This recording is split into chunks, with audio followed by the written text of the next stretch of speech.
Kepikiran nggak sih kalau kita bisa dapat kelas master soal positioning, pemasaran, dan penjualan dari sebuah serial TV? Nah, kali ini kita bakal bongkar strategi bisnis super genius dari Better Call Saul. Tenang, kita bakal fokus ke pelajarannya, jadi nggak akan ada spoiler. Yuk, kita lihat gimana satu adegan aja bisa mengubah cara pandang kita soal bisnis. Kedengarannya mungkin agak lebay ya, tapi gimana kalau saya bilang, satu adegan dari acara ini tuh pegang kunci buat mecahin masalah bisnis yang mungkin lagi Anda hadapi sekarang.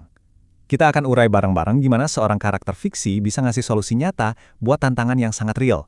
Gimana caranya dapat pelanggan pas kita nggak punya siapa-siapa. Oke, perjalanan kita mulai dari sini ya. Pertama, kita bakal pahami dulu masalahnya. Terus kita lihat gimana si protagonis melakukan hal yang kayaknya mustahil, menciptakan pelanggan. Habis itu, kita bedah kekuatan positioning, seni menemui pasar, dan puncaknya kita bakal ungkap strategi brilian yang namanya Blue Ocean. Oke, kita mulai dari settingnya dulu ya. Di musim 4, Jimmy McGill, yang kita kenal sebagai Saul, lagi nggak bisa praktek jadi pengacara. Dia terpaksa kerja biasa dan akhirnya nyangkut di toko ponsel mati bernama CC Mobile. Masalahnya apa? Tokonya sepi banget, bener-bener nol pelanggan. Ini masalah klasik banget yang dihadapi banyak bisnis. Produknya sih oke, tapi tokonya sepi kayak kuburan. Jimmy sadar, nungguin pelanggan datang itu strategi yang bakal gagal total. Dia nggak cuma butuh rencana baru, dia butuh cara berpikir yang benar-benar baru, sebuah revolusi. Dan disinilah kejeniusannya mulai kelihatan. Jimmy nggak nyari pelanggan yang udah ada. Dia melakukan sesuatu yang jauh lebih gila. Dia menciptakan mereka dari nol. Ini bukan sekedar taktik penjualan biasa. Ini perubahan paradigma total. Ini sejalan banget sama apa yang dibilang legenda manajemen, Peter Drucker. Katanya, tujuan utama bisnis itu yang menciptakan pelanggan.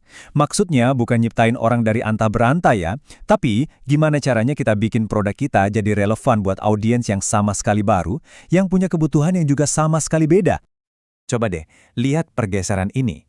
Kelihatan banget di sini, Jimmy berhenti jualan ponsel, dia mulai jualan privasi. Dia nggak lagi ngomongin soal fitur atau paket data, tapi soal kerahasiaan, anonimitas, dan perlindungan. Proposisi nilainya berubah total, padahal produknya ya itu-itu aja. Inilah inti dari menciptakan pelanggan. Dan lihat deh efeknya. Papa nama baru ini tuh kayak magnet yang di-setel ke frekuensi yang beda. Dia nggak lagi narik orang yang mau beli ponsel biasa. Dia narik sekelompok orang baru yang punya satu masalah yang mendesak. Mereka butuh privasi. Oke, kita lanjut ya. Ini makin seru. Menciptakan pelanggan itu baru langkah pertama. Sekarang, kita bakal lihat kelas masternya dalam hal penjualan, di mana Jimmy pakai psikologi buat ngebimbing pelanggan sampai akhirnya beli. Jimmy pakai proses 4 langkah yang psikologis banget. Pertama, kelangkaan. Dia pura-pura sibuk, seolah-olah produknya laku keras. Ini langsung bikin calon pembeli jadi penasaran dan ngerasa harus gerak cepat. Kedua, agitasi. Dia nanemin rasa takut, pemerintah, pajak, biar masalah privasi ini jadi terasa lebih nyata dan mendesak. Ketiga, bingkai. Dia nggak jual ponsel, tapi higienitas informasi. Sebuah solusi cerdas yang kedengarannya profesional dan legal. Keempat, tunjukkan. Dengan mematahkan ponselnya, dia secara dramatis nunjukin nilai utamanya. Sekali pakai, aman, dan nggak bisa dilacak. Nah, inilah yang namanya positioning. Dengan jualan privasi, bukan ponsel, Jimmy itu kayak bikin kategori baru, di mana dia jadi satu-satunya solusi. Dia nggak punya saingan. Dia bukan lagi toko sisi mobile yang sepi, tapi satu-satunya tempat yang menjual higienitas informasi.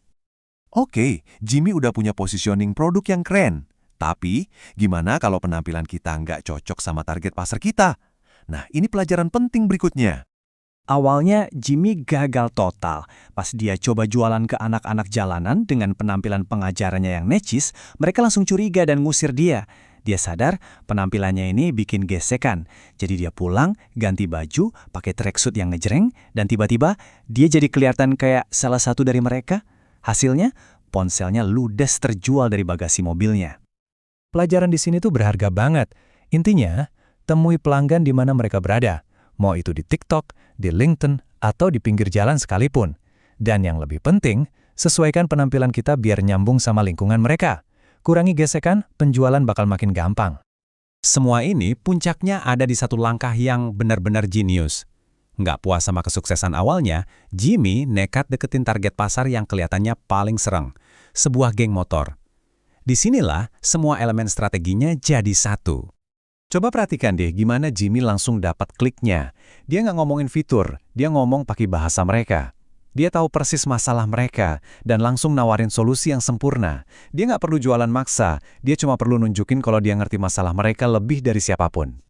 Nah, semua tindakan Jimmy ini bisa dirangkum dalam satu kerangka bisnis yang keren banget, Blue Ocean Strategy. Intinya, ini tentang berhenti bersaing di pasar yang udah rame dan penuh darah, dan sebaliknya, kita ciptain pasar kita sendiri, di mana kita yang bikin aturannya. Slide ini nunjukin perbedaannya dengan jelas banget. Pasar ponsel biasa itu samudra merah, penuh persaingan berdarah-darah. Jimmy ogah ikut berantem di situ. Dia malah bikin samudra birunya sendiri. Sebuah pasar baru buat ponsel privasi di mana dia jadi satu-satunya pemain. Kisah fiksi ini bisa banget diterapin di dunia nyata. Kreator video sumber ini menerapkan strategi yang sama persis di bisnisnya. Dia lihat pasar iklan TV itu udah jadi samudra merah yang makin sempit. Jadi, dia pindah haluan, pakai skill yang sama tapi buat ngelayanin pelanggan yang beda di pasar strategi merek. Itulah samudra birunya dia. Pelajaran dari Jimmy McGill ini lebih dari sekedar jualan ponsel. Ini pertanyaan buat Anda. Dalam bisnis atau karir Anda sekarang, Anda masih berantem di samudra merah yang penuh sesak nggak? Mungkin udah saatnya buat berhenti jualan ponsel versi Anda dan mulai nanya, privasi apa, nilai unik apa yang bisa Anda tawarkan buat menciptakan samudra biru Anda sendiri? Jangan sampai ketinggalan. Video seperti ini jarang banget saya buat. Kalau konten ini bermanfaat, tolong banget like, komen, dan subscribe sekarang juga sebelum algoritma YouTube menyembunyikan channel ini dari beranda kamu. Share juga ke teman-teman yang butuh info ini sebelum terlambat.